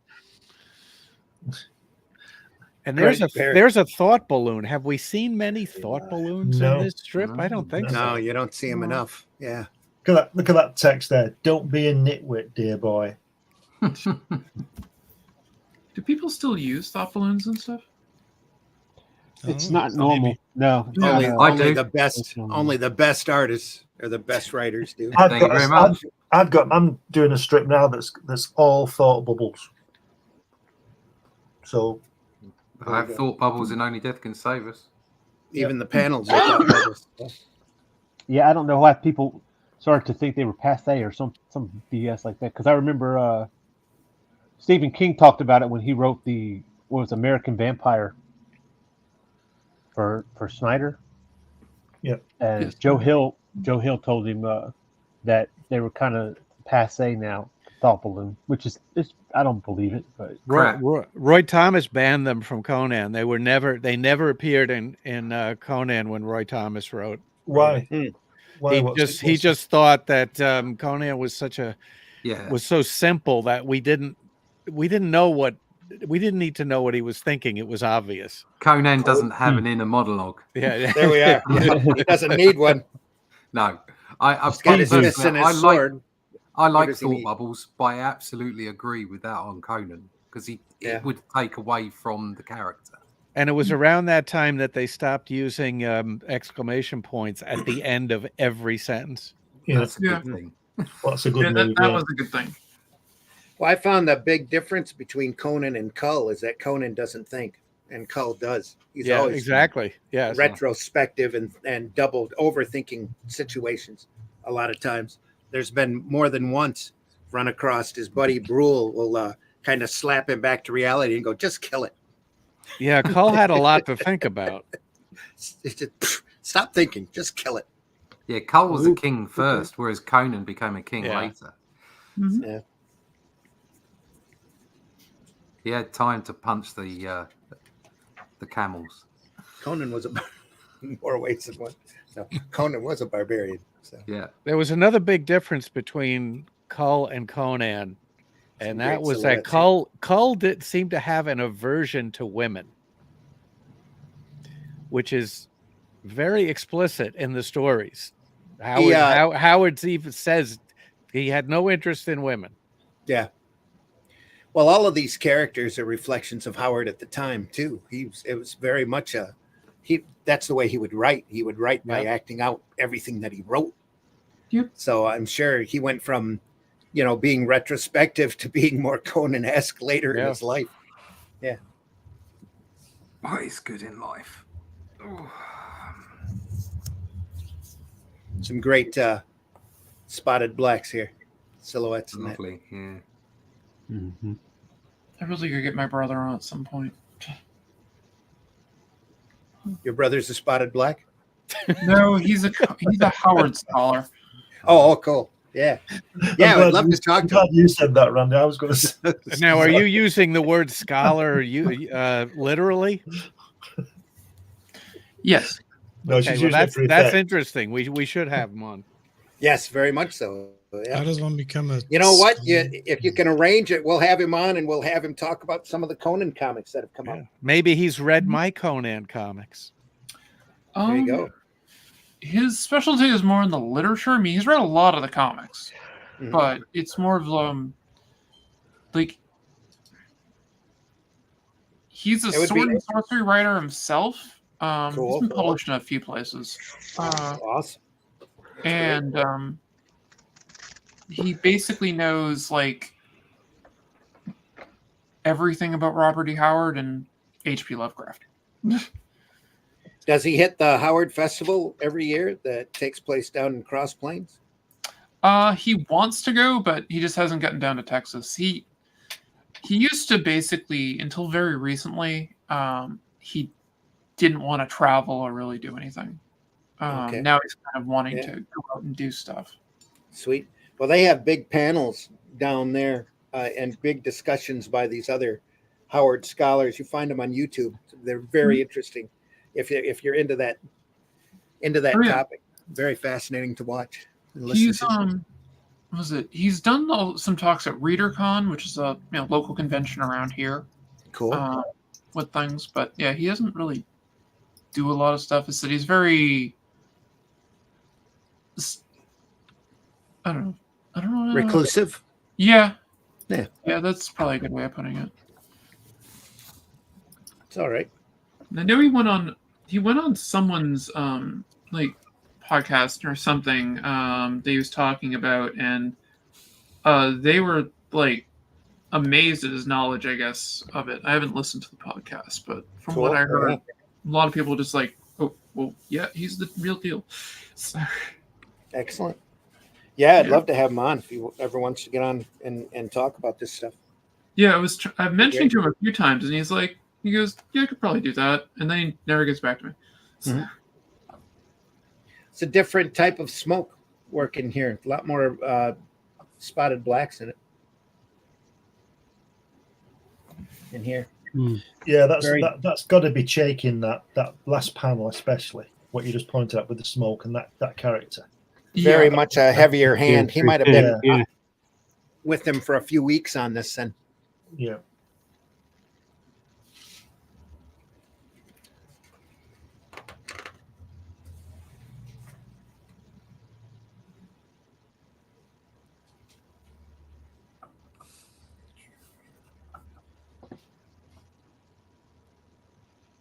Nice large silhouette of a hand there. Yeah, I like that.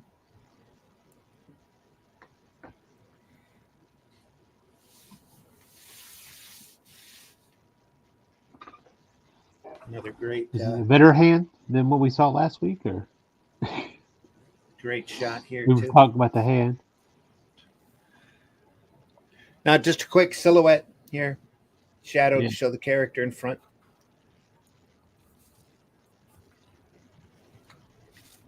Very dramatic. Great. Right on the floor shot here. Really nice. Right up that leg. Looks like reminds me a lot of his John Carter work. Yeah.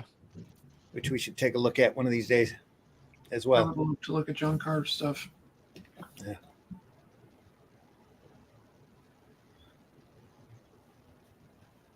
And old Flash Gordon.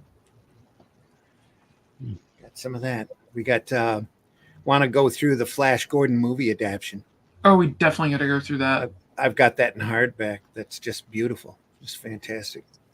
Al Randy's Williamson. got everything. I don't have everything. Well, he doesn't have Mary Perkins. We know that. Just so the cool stuff. Yeah. That's what we've Perkins. learned in this Sunday Funnies.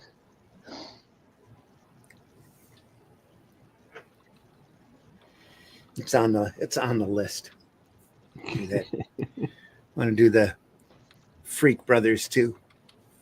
Oh gosh. Sometime real soon. Maybe do an entire month of Undergrounds if I can heavily edit them. Yeah, Find some that great would be- stuff. That would be the problem with Undergrounds. A lot of Post-its. Who did the Flash Gordon comic book adaptation? The Flash Gordon movie?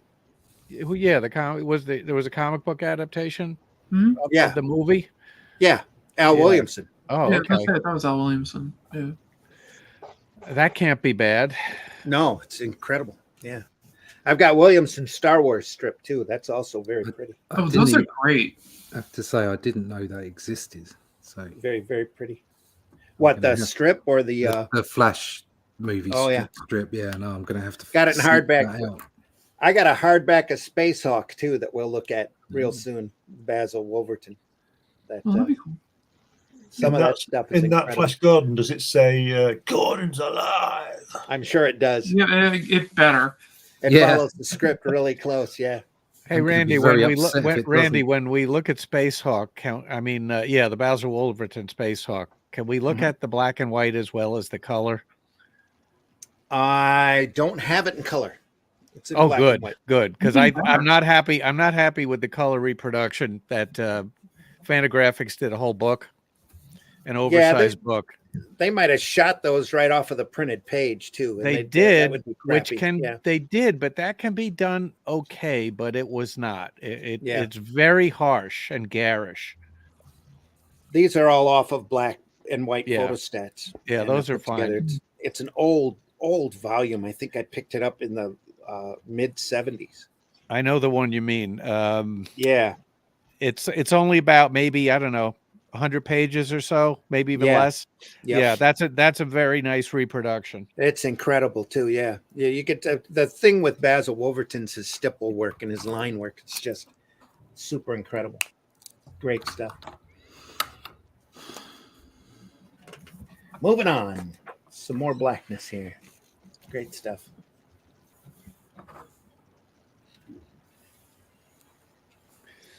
You can see that woman there is not as good looking as Gil would draw it. No. Yeah.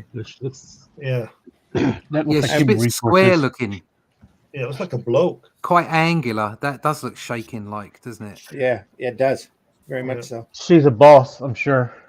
Girl, I think Howard must have bought an extra Higgins Indian ink bottle. This is for this strip. definitely shaking right in there. Yeah. And there's some more So much snogging. Snogging. Yeah. Snogging. Yeah. Lower Snogging. right. Snogging, yeah, snogging.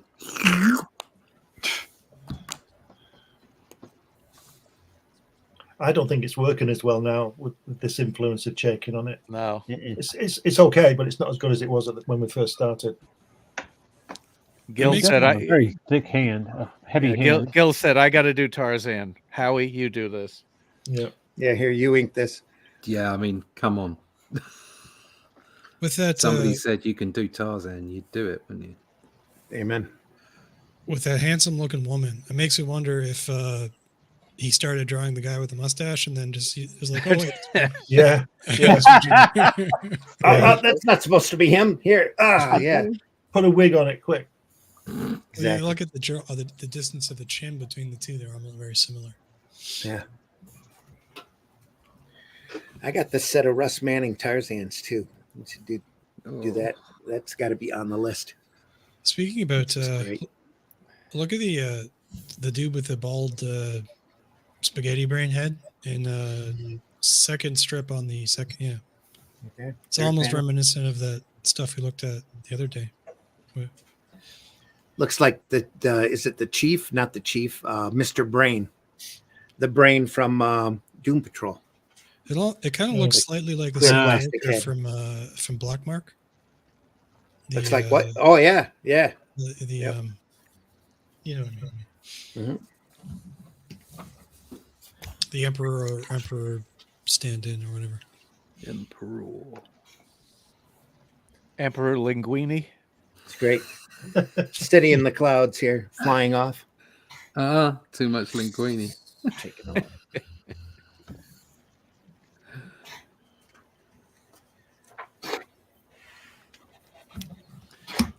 Maybe that character's name is Al Dante. Alfonso Dante. Yeah. Al Dante. Bear with me one second. Cat hairball.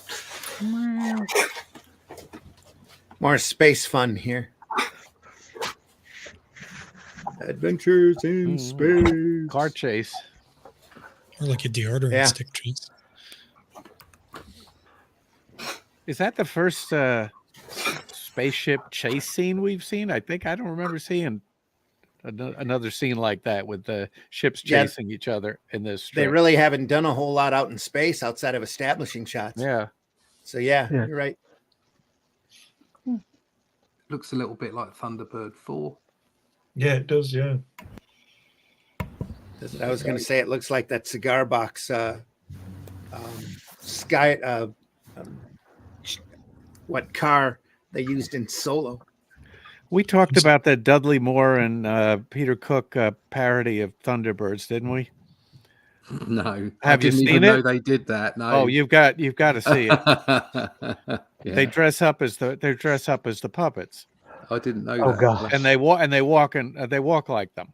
Okay, Yeah, we will need to dig that up on YouTube. It's on YouTube, and it looked like they spent a lot of time and money on it. It's quite an incredible production.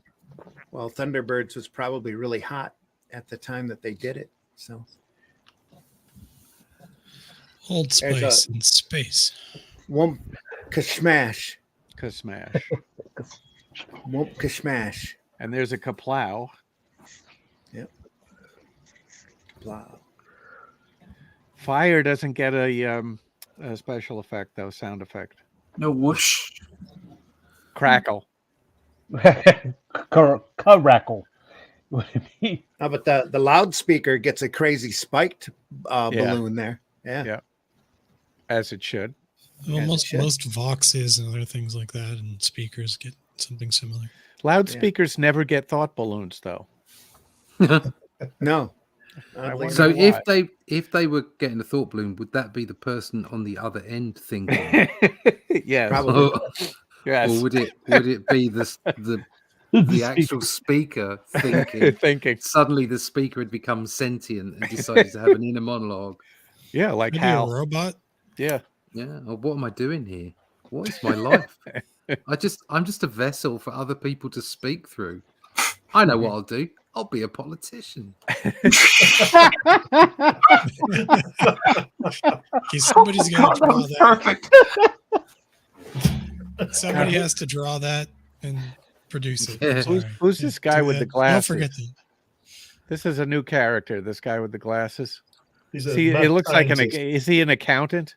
Yeah. Probably space. He's an accountant. He's a space accountant. He's an accountant who decided to be a mad scientist because he can. Must be. I'm here to tell you The what math you're has allowed driven to him have in crazy. your comic strip. He's saying that this vessel is over budget. We've run out of money. Yeah. He's saying the girls aren't looking as good as they were previously. Yeah. Could be because we're getting to the end of the story here. It's all over. Yeah, even the face on that spaghetti brain there, just progressively getting less. Yeah, it looks different. Yeah. Yeah, it does.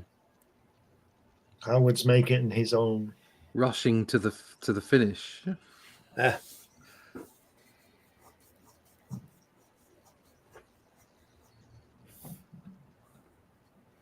I think it definitely loses a lot without Gil Kane finishing the whole thing.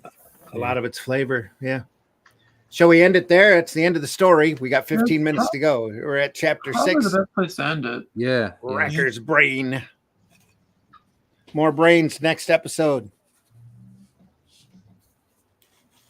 So we'll call it there. It'll be good.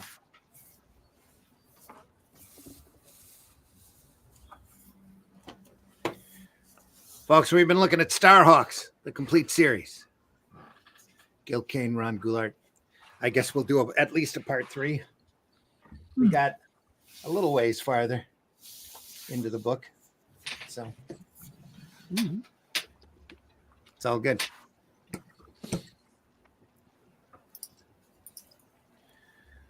Really appreciate you stopping by today. Glad to see everybody. Thanks for the chat. Make sure you hit that like button, that love button in there. STARHAWKS, more Gil Kane. This Friday, we're going to look at a little-known Gil Kane story that I've got here that I like also as much as Black Mark, and that is... Here we go. Talos. Oh, yeah. Ooh, Talos. Oh, yeah. Yeah. Up the nose. Up the nose. Classic. Great up the nose shot. Classic. His fingers as well. There's something I noticed earlier. There was a guy with a hand on a lever, and you could see the three-dimensional shapes that had gone into the way that he'd created the hand. Mm. How do you say that name? Is it Stranad? Jan Stranad. I think it's Strand. Jan Stranad. Didn't he do the music for Miami Vice? Don't know. No, I don't think it was the same person. It's an epic saga, though. Is that a girl or a fella on that tiger? Whatever. Well, no boobs, so I think it's a bloke. Guy. Yeah. Oh, you're assuming there. You see, it might be a transgender. Not back then. Not back then. Nope. No. It's got rather lovely hair, though. Yeah, that's what I mean. Well, those are some serious luscious locks. They are. I'm jealous. See, the person showing up the nose is obviously a girl. No, I think it's the same. No, I think that's the same character. Well, that's what I'm saying. That's why I'm confused, because it could be a girl. It looks like a girl to me. Could be a girl. It's just a young man. No, I'm pretty sure it's a girl. We'll find out next. We'll find out on Friday. I don't know. He's holding a knife, and he's holding the same knife on the back of that tiger. At the front. That's true. Yeah. I think they're both women. I don't think that. It's a guy. I think you can tell it's a girl, the green one, because it's got a knife in its hand. There you go. And if we have any extra time, we'll look at Sword of the Atom. Woohoo! Oh dear! Look That's at the Atom with that face rats with a sword. That's somebody who's inked that. That face doesn't look very. That face doesn't look That's happy, Gil does Kane. he? That's Gil Kane. He must have been asleep when he did this one. I'm slightly bored. It's a later work. He was using a lot heavier line. He just like bottom shots as well, doesn't he? Well, it's a rat's bottom. Does that count? He doesn't give a rat's ass. I'll set him up, Charles. I was about to say that. Give a rat's ass if it counts or not. Yeah. Tell folks where they can find you. As always, you can check me out on landingart.com and usually on Saturdays at Art Style Kamikaze. That's about it. Doghouse at HaslamProductions.com and Calico Shard on Arrow Comics. And the controversial Adventures of Wyatt and Pouches, which I'm not sure where you would get that at, but it's out there. So. Good luck. Yeah. Keep looking for it. You're bound to find it. Yeah, that's about it. All right. Charles, thanks for coming. Tell us how they can find you. Oh, social media, Facebook, Twitter, X, whatever it's called this week, and Instagram. And you can see the big guy rammer on my head and behind me. And there's the first issue, second issue coming out soon. He's a master thief in a future police state. You can get that on Amazon. And I've got a Kickstarter going. I have a story in Phil Russert's Diary of Dread, 156-page magazine, chock full of gore. Here we are. Yeah. I'm in. Allison, tell folks how they can find you. You can find me right here on the Indie Comics Network. I'll be getting back to my arting with the Alley Cat in December. Had to take some time off for, let's call it reasons. But I'm also here typically every Sunday on this wonderful show, and you can find me on the basic social media stuff. I generally avoid the pornographic one now called X, but hey. But I'm on Facebook, Instagram, all that other stuff. You're not on XXX? Well, I don't like to say anything. I think that's called OnlyFans. So I'm not. Alley Cat might have her own, maybe an OnlyFans coming too. You never know. There we are. Whiskey, how can folks find you? Hey, people would pay me to take it down. Oh.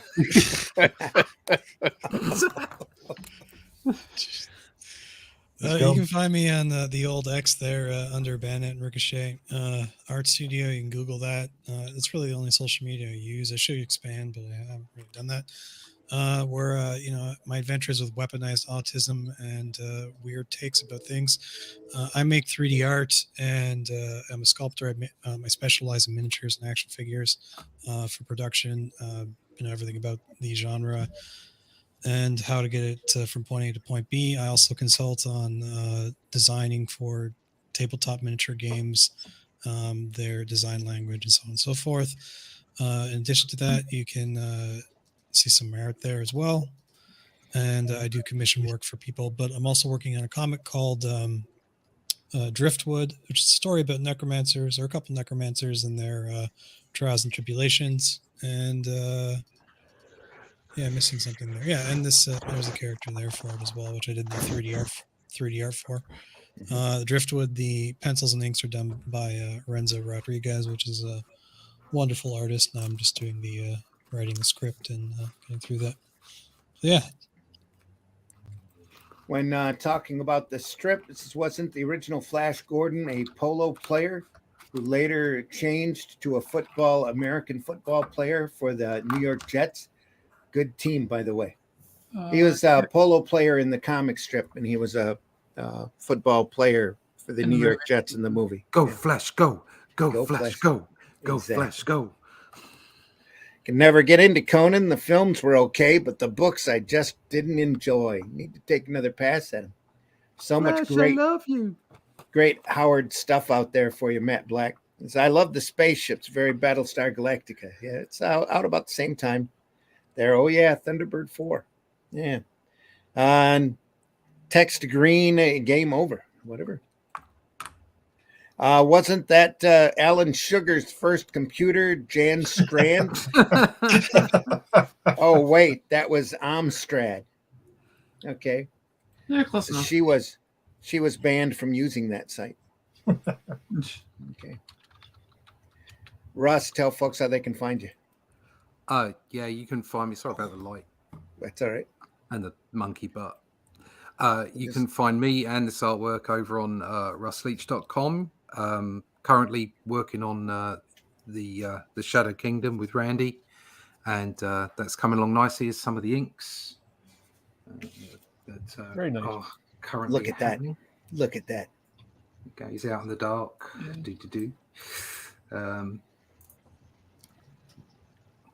So now I get to figure out how to letter it. Yeah, it's all traditional artwork. You can see that here. I've got some here if you want to take a quick look. There's a page. There you go. There's a page there. Yeah, your light is the light. Yeah, whatever. There we go. That work going on there. So it's all traditional artwork. So you'll be able to buy the artwork as well when we do go to crowdfunding. The artwork will be available for people to buy. It'll be on my eBay store. You can find that out over at russleach.com. And we also have big plans for more of this kind of content on the way, which we'll be able to share with you soon. But if you go over to russleach.com and sign up to my email list, you'll find out more about that. I've got to go and get on the phone now. So check it out, russleach.com. Talk to your editor. And he can draw horses. He can draw horses. Yeah. Not easy. Glenn, tell folks how they can find you. You can find me on these wonderful podcasts on Friday and Sunday with Randy et al. And you can go, if you go to newhavenpublishing.com, you'll be able to order my book, which is about my trip to see Jack Kirby. This is also on Amazon and in Barnes and Noble and all good bookstores, I'm told. You can find me in the page of my magazine, Comics Unlimited. Issue 14 is coming out just before Christmas, I think, hopefully. Oh, we got that much time? Cool. No, and no, listen, I said it's coming out. I didn't say that was the deadline. You should understand that. If you go to funmycomic.com, you can purchase you can purchase a copy of my cartoon character Hatch annotated book, which is 100 pages of all different stuff in there about Hatch and where he came from. I did an origin for him, not really, but I tell you, you can learn what it was on my mind while I was doing this strip. Starting many years ago. And if anybody's interested, next Wednesday, it's 60 years since JK was shot. And if you go to Amazon, I have 2 books about it. Which has nothing to do with comics, but there you go. Promote all the time. Hashtag always promote. Oh, that's what Brian K. Morris says. That's the one, yeah. Buy sell. Sorry. But if you put my name in Google, everything will come up, or most of it. Yeah. Including his OnlyFans. Want to see. Including his OnlyFans. Yeah. I'm folks, I've been your host, Randy Zimmerman. You go over to arrowcomics.store. You can see a bunch of my stuff as well as a bunch of other Arrow comics, and there's a lot more on the way. If you go over to funmycomic.com right now, take a look at AR13L, Little Mermaid over there by Pixel and Piper and the great Eric Hodson. Just a great fun book. The campaign's running for that right now. But over at arrowcomics.store, you can find books like HeroBot Zero, which there are 2 issues of. The adventures of a 3-foot-tall giant robot defending his city from large monsters as long as he can do it on the clock. You can find copies of Paragon over there. There's 1 issue available of that, a great superhero tale with a twist ending with art by J.R. Harris. You can find The Fool over there as well. Now that we're fulfilling the everybody's crowdfunder, the fulfillment is underway, and The Fool will be available over at arrow.store as soon as that campaign is completely funded. And also Calico, which C. Michael mentioned earlier, Calico is Shard. It's also available over at arrowcomics.store.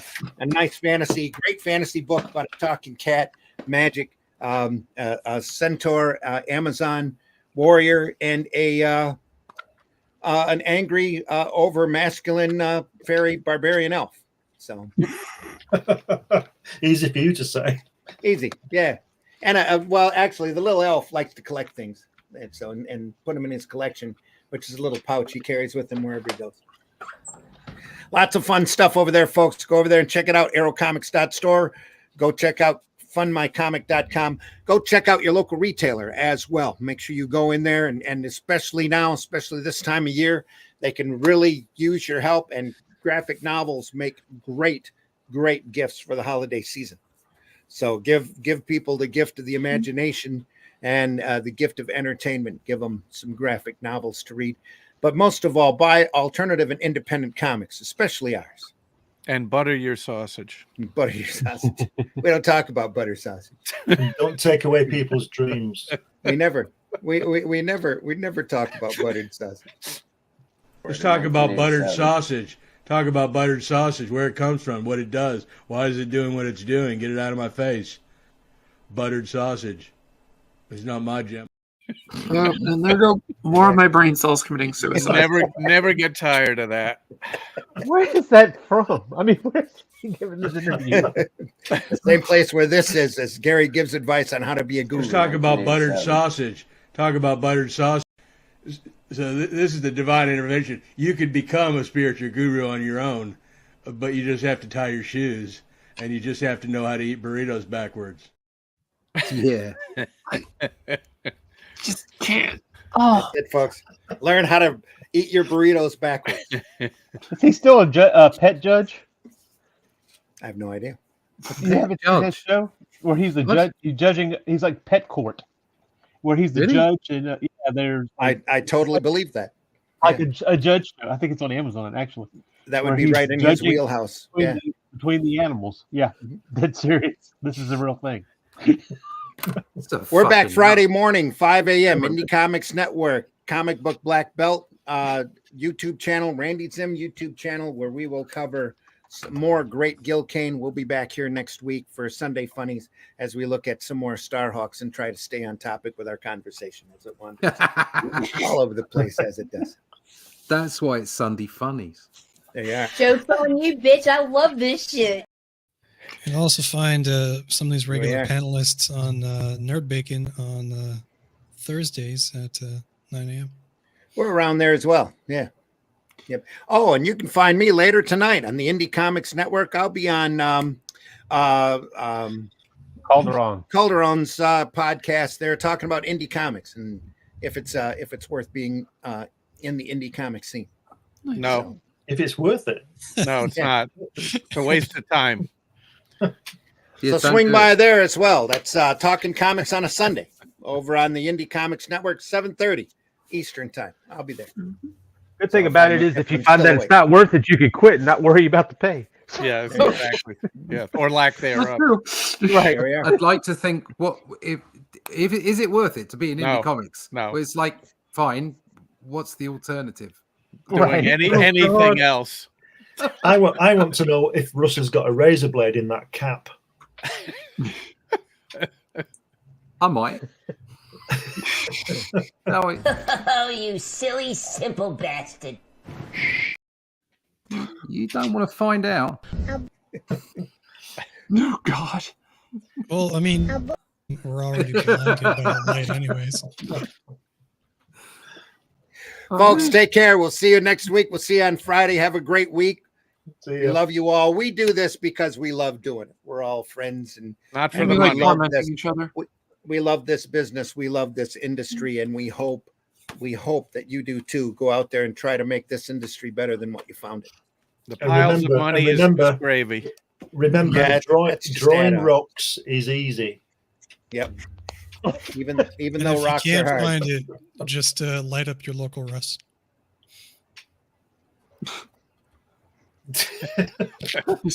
He's had a power cut. Now comes the part where we throw our heads back and laugh. Ready? Ready!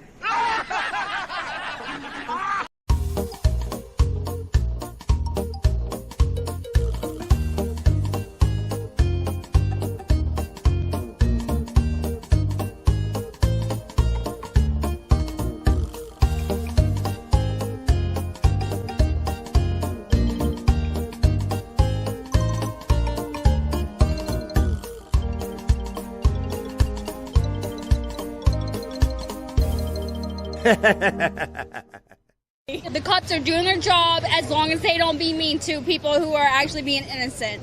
Then I'm all gravy, baby.